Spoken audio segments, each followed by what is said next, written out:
Former President Trump is getting ready to leave his penthouse at Trump Tower and make his way to Lower Manhattan to that courthouse. He is being closely guarded by the Secret Service. And this is a pretty fluid situation, but here's what we know so far. The former president is expected to get fingerprinted once he is inside the courthouse. It remains unclear if he will have a mugshot taken. They've been going back and forth on that today. We do understand he will not be handcuffed. Now, remember, I told you on Tucker a couple nights ago that no, the Secret Service would decide the tone of all of this, and the tone would include whether to handcuff him, which is a completely different visual for the nation to see, or not. He will not be handcuffed. He will then be escorted to the 15th floor of the main courthouse where the hearing will take place. It's expected to last less than 30 minutes. Video cameras have been banned from the courtroom today, but there will be some still photographs taken. And during the arraignment, the indictment will be unsealed, and those charges will finally be revealed, although Andy McCarthy and I were talking about the grand jury leak. We know some of what's in it. Fox News has been told by multiple sources, in fact, that Trump faces more than 30 charges, at least one of which is a felony. And Trump is expected to plead not guilty to all counts. Then later tonight, the former president plans to return home to Florida to make remarks from his Mar-a-Lago estate. However, the judge could potentially impose a gag order. There's so much side hustle to this case. Like, there's so many other things that are going on that don't have anything to do. Like, why would you muzzle somebody running for president? You'd have to make it so specific. Would the judge do that? Well, the biggest hustle is regarding it as a criminal case, as if this were actually the legal criminal justice system. I think we're just looking at this entirely wrong. They want you to look at it this way. This is the Bolshevik left, which has captured the criminal justice system in New York. They don't really care if they convict Trump ultimately. The point here is to make the process the penalty. The point here is to make this financially prohibitive, emotionally humiliating, politically humiliating, exhausting, and to use the process as a punitive measure, not only against Trump, but to convey the signal to people who support Trump and to Republicans, frankly, generally, and anyone who opposes the progressive left, that this is what we can do to you if you become our adversary. And they'd love to convict him, but what they really want to do is drag him through this process. Can they try to gag him? Would that be totally illegal? They don't care what's totally illegal. So they would try to do it anyway. Traditionally, a judge can gag the lawyers in a case because for the privilege of being in the bar and practicing in the court, you have to follow the rules of the court and you're not supposed to taint the jury pool. But Trump isn't a volunteer. You know, those of us who are lawyers who work in the bar, we agree to these rules so we can practice law. He's being dragged into this process. I just don't know how you slap a man who's running for president again with a gag order. Like, again, it would have to have very specific things in it. But then you tolerate a grand jury leak. Like that seems like not like nonfiction.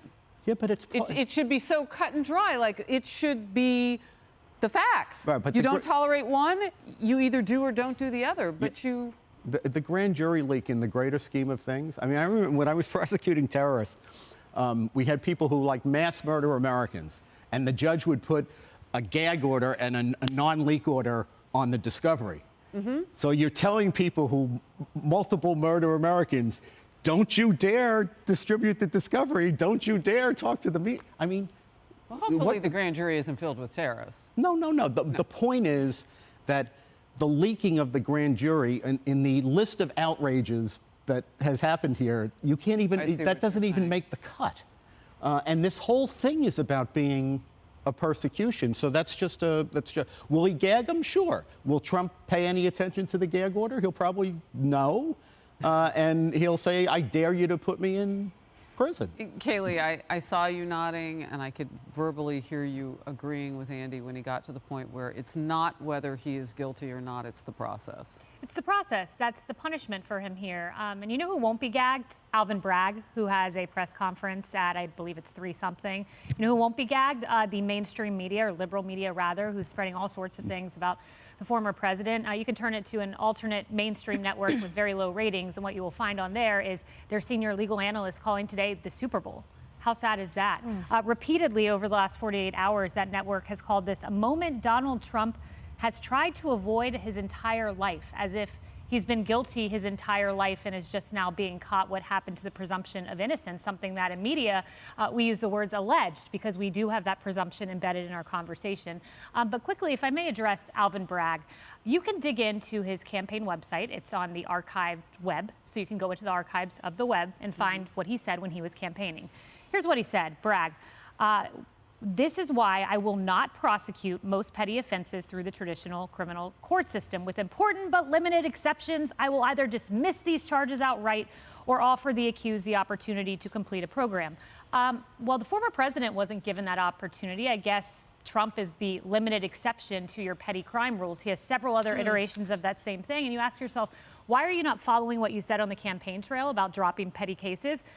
Again, go look at his campaign Twitter website, and what you'll find there is a man who says that he wants to personally investigate Trump, who celebrated, I'm the only candidate for Manhattan DA who has ever sued Donald Trump, in several iterations of that. As Jonathan Turley said, Donald Trump is Alvin Bragg's manifest destiny. Well, and once he got into office in 2022, he looked at this case and realized he couldn't win it, and he said, I'm dropping.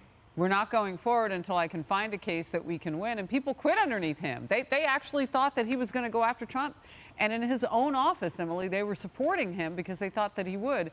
But he waited. Did he get a better case, Emily, or did he just change the rules to make this one have a longer statute of limitations?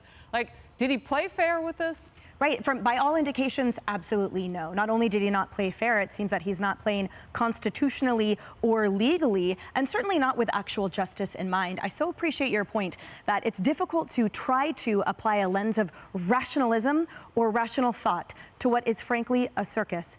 We are watching an olden day Rome Colosseum gladiator, men surrounding a beast. There is no joy in this.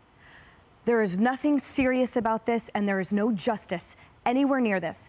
And you're absolutely right, Kayleigh. In fact, remember in January of 2022, when DA Bragg first assumed that office, and he sent out a memo to everyone here in this state and this borough, and he talked about exactly what he would do to change the system. He said New Yorkers deserve to be safe from crime. And that's why he said, we will not be seeking to destroy lives through unnecessary incarceration.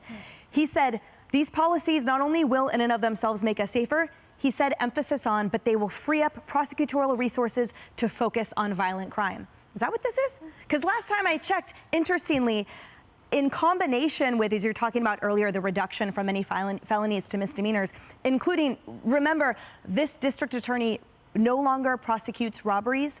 If a weapon is brandished, if a gun is shown, but no intent of risk of genuine physical harm, that's reduced to a misdemeanor. Contrast that with this, which is, from what we understand, falsification of business records is a misdemeanor that he's elevating to a felony. So you can show a gun to a frightened store owner, and that is a misdemeanor while you are robbing them blind. And yet this is somehow a felony. And just final point, as you brought about the community policy situation. If you have a misdemeanor here, if you're charged with one, there's a policy set in place by Bragg that if you get a desk appearance ticket, you have the option of going through a community program. And if you do, you never even have to plead to anything. It's basically a misdemeanor. You never go to court. You never go to court. So why is that applied there? Why is that his form of justice we're seeing? And here it is anything but. And is that criminal record behind you expunged then? Well, you probably will still have a record, but essentially the prosecutor will decline to prosecute the case upon completion of programming. How convenient. Yep. So you have probably completion of programming in the record. So if you're a criminal, you want to move here. Yeah. So you can really rock and roll. Unless your last name's Trump. Exactly. Okay, so this is just happening. And Molly, I don't know how shocked we are by this. Urgent. Trump wants to speak to the media in the courthouse. Former President Donald Trump has expressed interest in speaking to the media in the hallway outside the courtroom this afternoon, either on his way into court or out, or both. According to a federal official familiar with information the Secret Service has received, this official said it would likely just be a comment in passing, not a full-blown gaggle. What do you think? Well, it seems like President Trump has always been very good at speaking directly to the media. The media do a good job of covering up what he has to say, so he understands that if he can speak directly, that's his best argument, because he can speak directly to the American people that way. But this whole thing, you know, it really is a travesty. The whole thing that matters here is whether you are with the regime or against the regime. The reason why people in New York who commit all these violent, or who commit crimes and are, you know, you can bring it from a felony to a misdemeanor, is because it seems to be in Alvin Bragg's political interest to do this. And Donald Trump is on the other side, so it doesn't matter. You know, this is very evocative of Stalinist regimes, where you find the person and then you determine who the person is that you want to put in prison, and then you can concoct some kind of crime. It's what we've been going through for 6 years. The specifics don't really matter, except insofar as we see how weak this case is, but this is a day they have long hoped for. So, Trump wants to speak to the media just in the hallway outside the courtroom, perhaps before, after, or both of those times. We know that the Secret Service is handling him. We know that we will not be seeing him in handcuffs, but he might have a microphone. Let's hope so. Yeah, and as you said, he can control his own message that way. He doesn't have to worry about being manipulated, his words being manipulated by other media who might have an agenda. Wonder who they are. Hey everyone, I'm Emily Campagno. Catch me and my co-hosts Harris Faulkner and Kayleigh McEnany on Outnumbered every weekday at 12 p.m. Eastern, or set your DVR. Also, don't forget to subscribe to the Fox News YouTube page for daily highlights.